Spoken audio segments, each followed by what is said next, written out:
AdamHarry back again with another quick BoLS unboxing. I got a guest today. Say hi. Hey guys. It's StableAbe back again to help me out with this one. This is the Imperial Veterans expansion pack for X-Wing. I'm pretty stoked about this one, man. Absolutely. We actually, it sold out pretty much everywhere we went to. We were able to manage to scrounge up a copy, so pretty excited about this one. If you've already seen the contents, I mean, you know, we got some good stuff in here. Done a couple of different previews about it as well, so I'm really excited to get these bad boys on the tabletop. So without any more yik-yakking for me, let's go ahead and open this bad boy up. Let's do it.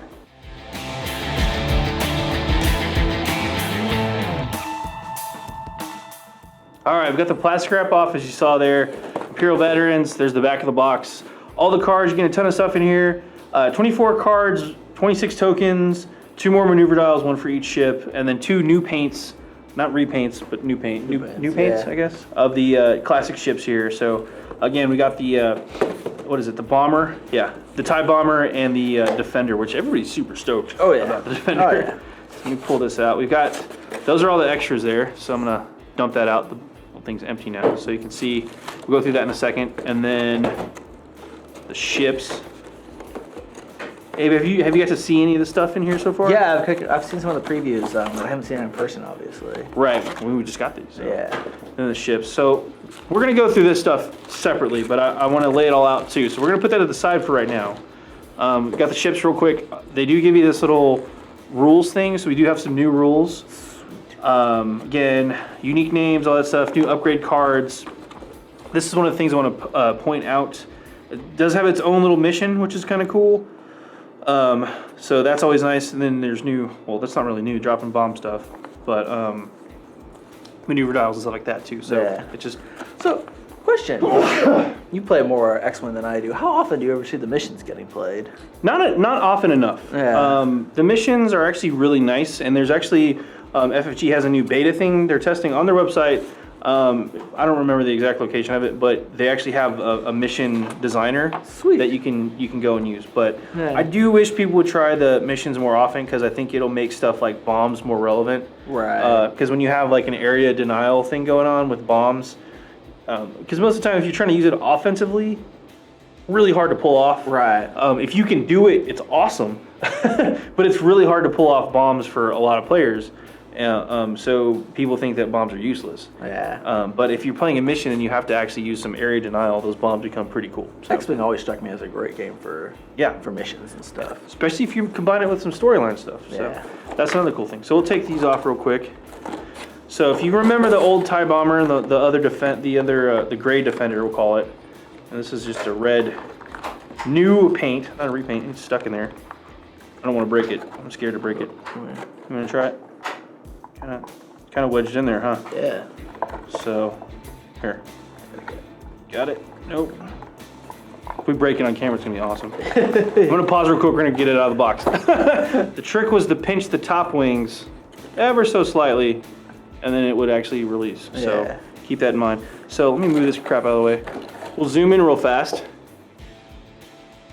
and take a good look at these paint jobs real quick. So first off, they look great. Oh yeah, absolutely. Yeah, the paint jobs FFG has done on these pre-paint models is really well done. There's no denying that. Like, there's lots of little details. All the solar panels, you can kind of see the grading. Yeah. It's not like whoever painted these just completely, you know, way too thick of a paint job on it. It's really cool. The TIE bomber, real quick. What's new paint job wise is the white stripes on it. It's got that. Those are kill markings, by the way. Yeah, it looks like it's got some. Are these kind of silver highlights new too? Or I think the white highlights there are new. Yeah. Again, it's part of that squad, the kill count stuff. Right. So that's what those represent. So that's that's the new bomber. So pretty cool looking. And the red TIE Defender, which is really cool. The red color, if you remember from the X-Wing stuff, is reserved for like veterans and awesome aces and stuff like that. And, specifically like the Imperial Palpatine's guards. Right, Imperial Guard, yeah. Yep. So the literal Imperial Emperor's guards. But this is cool. The Defender is a really cool ship. I know a lot of people wanted to play it more, but it just didn't quite stack up. Right. It's kind of missing that something special, but. Yeah, a lot of people like this ship because of games like TIE Fighter, stuff like that. This was just a cool. I mean, it's got the triple lasers. I mean, it made some cool some cool appearances in some of the books, especially Yeah, some yeah. of the later X-Wing novels. And speaking of cool appearances, this actually has one of the new pilots, Empress, or not Empress, Countess Rand. Yeah. So we'll take a look at that actually right now. We'll start with the punch-outs real quick, and then I promise we will get to the cards, so we're going to move pretty quick through this.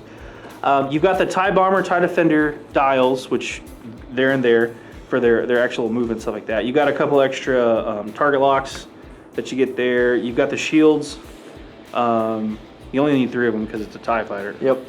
They typically don't have shields, but the Defender does. The Defender actually does have. Yeah. And then you can see actually the different pilots. So we've got Countess Rand, Merrick Steele in the Defenders. We've got Deathfire and Tomax Bren in the Bomber. And then on the flip sides, you can see Glaive Squadron Pilot, and then just moving those out of the way. We've got Gamma Squadron Vet, and Gamma Squadron Vet. So, Yeah. and then all the stress and stuff like that. So nothing too crazy there. A couple of focus tokens. We do have bombs and stuff like that.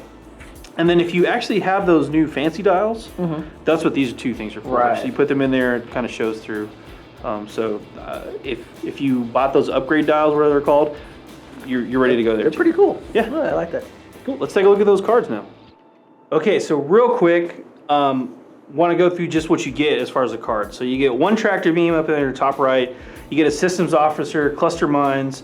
You get the proximity mines. You get 2 long range scanners, which is the new huge one. Yeah, you it's get big. Yeah, you get 2 of the TIE X7 titles. That's for the Defender. 2 of the TIE D, again for the Defender titles. And then you also get the TIE Shuttle, which is for the bombers. So, and then last but not least, you get 2 of all those, and then Crack Shot. Yeah. I think And what's really cool is that you get 2 of a lot of these, even though it's Yeah. only 1 in this thing, so you can go back and you can use your old stuff with it too. Yeah, it's nice. You actually, in total, you get 6 titles. Yeah. So if you wanted to run 4 TIE Defenders with those 4 different titles, you could. Yeah. I don't know if it'd fit in the points for 100 points, but Yeah. that's pushing it. But that's another thing. But yeah, it's great that you get more than just to feel what's in this box. Yep. So This is also nice because you get Tractor Beam, which is one of the newer cards. It's Yeah. not brand new, but it's newer. well, it's great with the new TIE D. Oh yeah, we'll get to that. And then bomb stuff, we don't really need to go over the bomb stuff because it's been around for a while. But real quick too, let's talk about the titles and we'll start actually with long range scanner. It's not a title, but I want to start with that one. Might as well be. Yeah, it's pretty cool, and this is actually useful for pretty much all of the missile/torpedo boats. Yeah. And it does have a specific requirement we'll talk about here. So long range scanners let you acquire target locks on ships at range 3 and beyond. So that the big thing there is it includes range 3 and stuff over range 3. So at the start of the game, you can get those very, very important target locks. That's the key thing there. You cannot acquire target locks on ships at range 1 or 2. You can also equip this card. You can equip this card only if you have both a torpedo and a missile in your upgrade bar. Right. That's a key distinction. Which limits it to what? The bomber, the predator. Yeah, I think the K-wing. K-wing maybe. Yeah. I think there might be one more ship or 1 or 2 more ships, but I can't think of them off the It's top not of my very head. many at There's a all. very limited Yeah. supply. I was playing actually this past weekend, and we were talking about some gunboat builds and stuff like that, Yeah. with like the B-wing and the Y-wing, and then somebody's like, "Oh, what about the new long-range scanners?" And we're like, "Oh, you can't," Yep. because you have to have both a torpedo and a missile slot. So Yeah. it's kind of a kicker in the pants to some people, but It's free. So. but it is a 0-point upgrade. Yeah. So, and actually we were talking about this because it's a modification. So you can see there the modification thing. It can combine really well with, I believe it's the fire control system that lets you get a target lock after you shoot at something. Right. So what happens is if you're a bomber, for instance, you got those missiles and torpedoes that you want to use. You get that target lock first, and then basically for the rest of the game, you can fly around and shoot because you have fire control systems. Right. It just every time you shoot, you re-up your target lock, which is nice. Yeah. You can't spend the target lock that same turn, but you don't have to spend an action to target lock again. So that frees you up to focus and stuff like Absolutely. that. And I mean, obviously, it's a really great combo with any of the ones that let you give your target locks to other people. Absolutely, or yeah. have more than one target lock or any of that kind of Yep. stuff. There's quite a few ships and upgrades that let you Right. toss out your target lock or let other people use your target lock. Yeah. So always So- good point. Yeah. Cool. Let's talk about the titles real quick. the TIE X7. This one's pretty cool. Your upgrade bar loses the, I believe that's the cannon and the missile upgrade icons. But after executing a speed 3, 4, or 5 maneuver, you can assign 1 evade token to your ship. It's great. It's really good and you also are 2 points cheaper. Yeah. So your ship gets cheaper, it goes faster. I mean, this is basically like the Ricky Bobby title of the TIE Defender, right? Yeah. Like, I want to go fast, and you get that free evade. And then again, because you are in a Defender, you're already getting 3 agility dice. So now, if you're moving that fast, odds are you're going to be probably pushing range 2 range 2 or 3 a lot of the time you're getting shot at. So you're probably getting a bonus die, and you're getting a free evade token. So pretty cool, and the ship doesn't natively come with an evade. No, it's great. I mean, it's a lot like the old Chandran refit for the A-wing, where they kind of recognized that a lot of people were running this naked without any upgrades, and it was kind of maybe a little expensive for that. So so this is a really great option if you just want to throw. I mean, the TIE Defender's a tough ship, so you can throw it in by itself. And it can do things, and making it a little more survivable and cheaper is amazing for that. Yeah, it's an interesting thing too, because it's kind of a dogfighter at that point, but it's this weird kind of almost like a strafing run dogfighter in some ways. Because it's not. I mean, it does have some really cool turn maneuvers at that speed.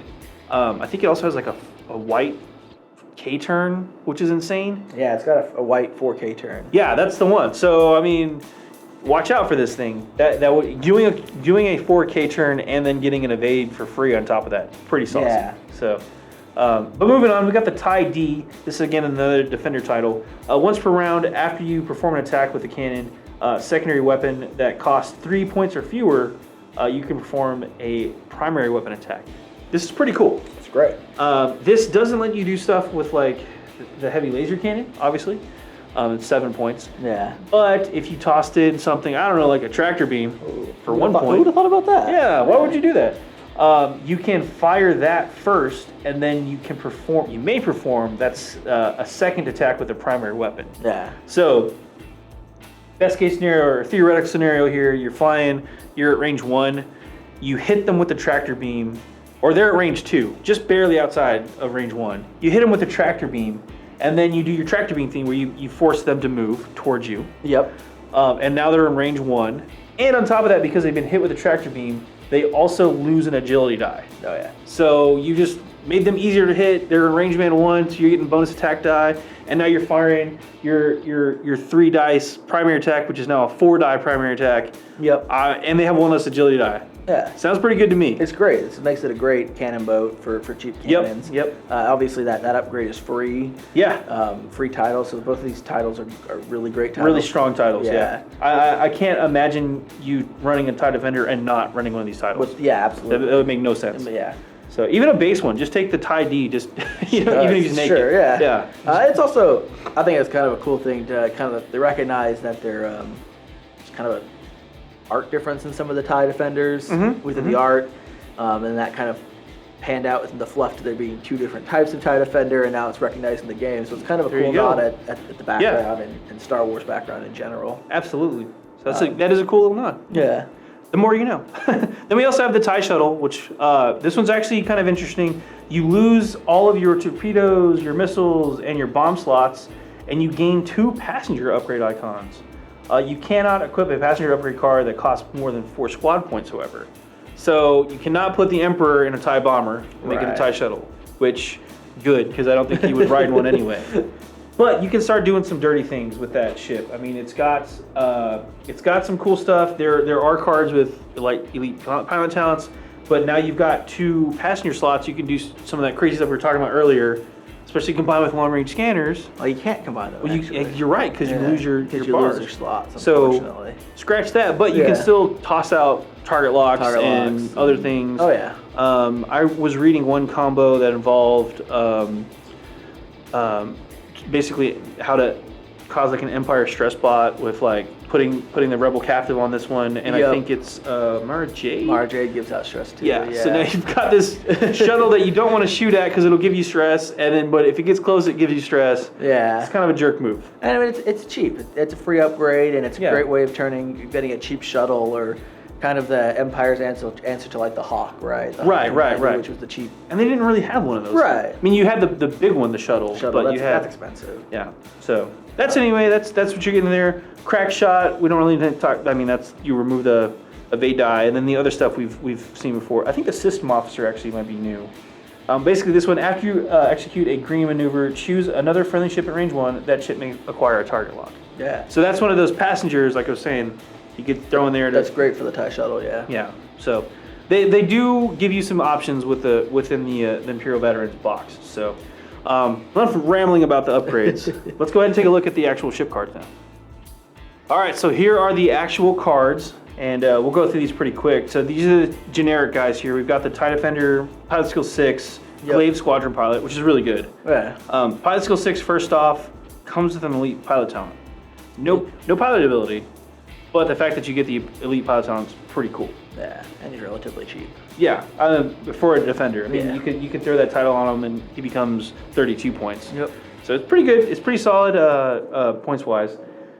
We got the Gamma Squadron veteran, same deal. It's typical TIE bomber stuff. All of the missiles and bombs and torpedoes. This one also comes in elite pilot talent. Yeah. Cool. So like I said, you could throw the title on them, lose all of the bomb, missile, torpedo slots, but then you'd have a ship with a passenger and an elite pilot talent, 2 passenger slots. Excuse me. And an EPT, so you could do some dirty stuff with that. And I mean, the bomber's got 6 hull. It's tough. Yeah, it is tough to fight, or tough to shoot down. It's not gonna, just vanish from some random hit. So it's a good place to put some support on. Right. It will take some work to chew through 6 hull. Yeah. You can do it, focus fire at 1 round, but if you see it coming, or if they're shooting at that and they're not shooting at something else. Right. So, especially for 19 points, it's pretty solid. That's it for the generic guys. We'll work our way kind of around real quick. We'll start with Tomax Bren. He's the ace for the bomber, the 8 pilot guy. Pretty good. See the stats there. Once per round, after you discard an EPT upgrade card, flip that card face up. That's great. That's pretty great. So that's, for example, something like Crack Shot would come in super handy. So instead of you discard this card, you flip it over, but then you once per round after you discard it, basically if you spend it, you can flip it back face up. So he turns all those 1-point cards that nobody maybe doesn't take because they're like, it's a 1-shot, whatever. He can keep using them. Yeah, he's a great for revitalizing old cards that aren't getting used. He opens up a lot of options. And relatively cheap still. Yeah. Still got some good options on him. Yeah. I mean, Crack Shot is one of those cards that I have seen in action. Just 1 shot, it's like, whatever, it's just one, it's pretty much guaranteeing at least 1 hit goes through.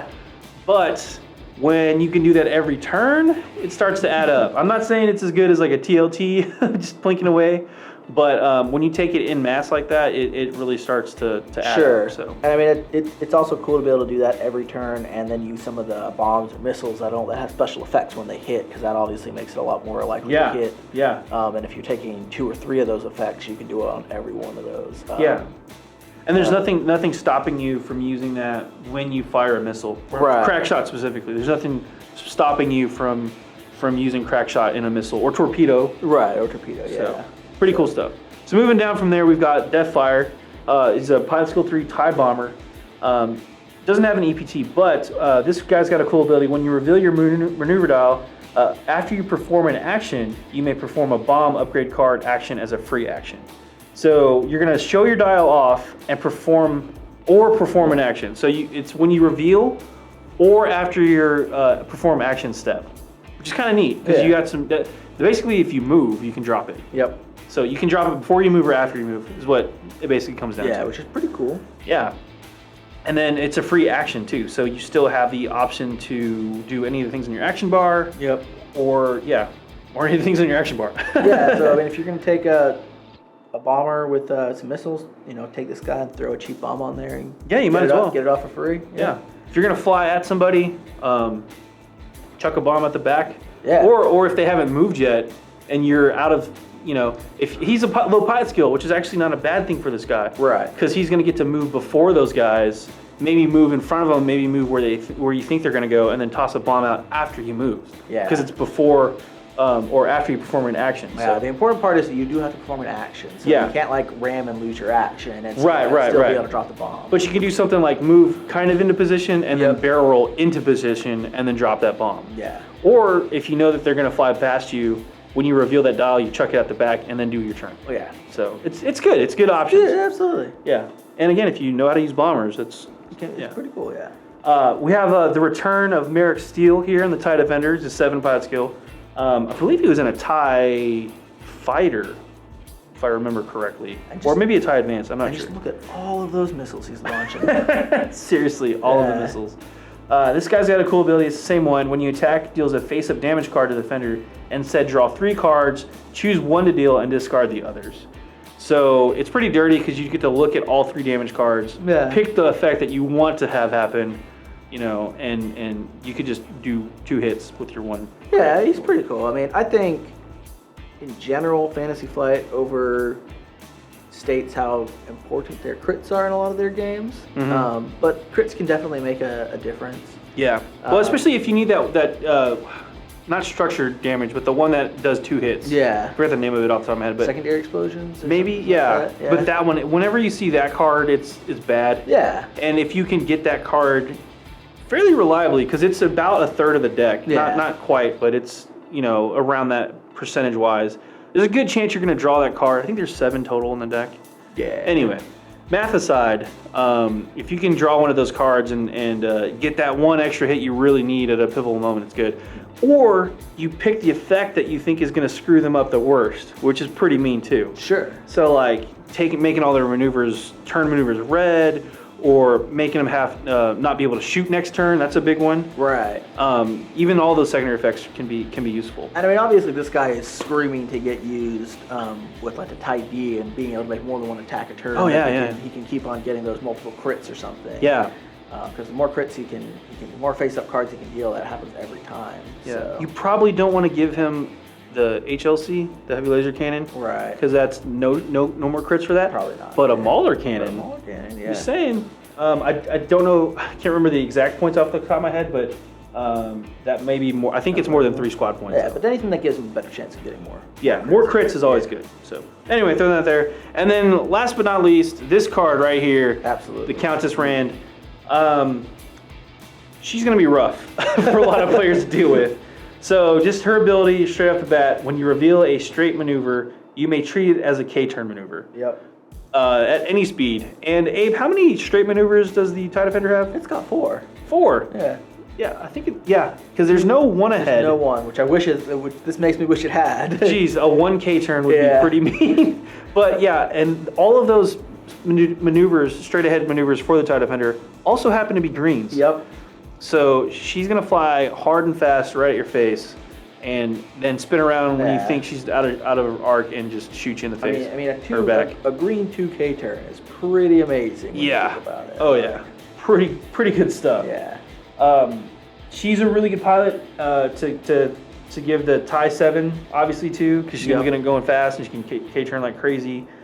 Pretty interesting stuff. Yeah, and she's just cheap too is the great thing. I mean, she doesn't have the best pilot skill, but she's you not. could give her veteran instincts. You could, absolutely. Yeah. But being basically the same point cost as the Glaive Squadron pilot and getting that upgrade just for the loss of a point of pilot skill is pretty. Yeah, she's definitely middle of the road. She's going to be moving sometimes before, sometimes after stuff, but I think she's a pretty solid pilot. I wouldn't run her with Suntrafel. Because if you know the backstory between the two, they actually have a little bit of a rivalry. Yeah. This is my personal preference. I wouldn't do that, but it's kind of funny. Yeah, definitely. So, she was a big proponent of the TIE Defenders, and he was like, "No, TIE Advance are the way to go." They had a duel, and doesn't end up well for her. No, but it's cool. It's a cool little Empire thing. Absolutely. I think she's a great pilot for the points, for the ability. Again, compared to the Glaive Squadron guy, 1 less point head skill. So yeah, I mean, being able to K-turn every turn is and long or short, that's a good thing. You're going to keep your opponent guessing because they're going to think that you're going to overshoot them, and you're going to be like, I don't care if I overshoot you. Because here's the other thing. It's when you reveal it, you can treat it as a K-turn. It's not, I have to declare this as a K-turn and then reveal it, I can say, oh, you didn't make that maneuver. I'm going to keep going straight now. Yeah, that's why I think, veteran instincts or any of the things that can change her pilot skills, not a bad choice on her for something cheap, and letting her go a little later and choose to how she wants to K-turn, how she wants to barrel roll, that kind of thing can make her really good at getting on your back. Inversely, you can lower her pilot skill with adaptability and make her go before people, and she becomes an excellent blocker. That's true too. Now, you're paying 34 points for a ship that's a little bit on the disposable side, but she becomes a really big pain in the butt ship that can block. So something to think about. But the key is that the TIE Defender was always a tough ship, and had a decent stat line and fairly decent dial, but just never made it. Yeah, but it was a little pricey. But having a few new abilities and some cool new titles is really going to revitalize that. For sure. So yeah, keep an eye out because these guys are coming to your tabletop. Yeah. Well, that's pretty much everything in the Imperial Veterans box. It's in stores now, if you can find it. It's pretty much sold out everywhere from FFG, naturally. So yeah, for your Star Wars X-Wing games, good luck if you can't find it. I'm sorry. But it's a great box. It'll be out. You'll find it eventually. Oh, and just because, for completeness, of course, you get bases and dials. Right. Thanks. Forgot to show that off. Anyway, that's pretty much it for this one. I'm AdamHarry from BoLS. And I'm StableAbe. Thanks again for watching. Have a good one.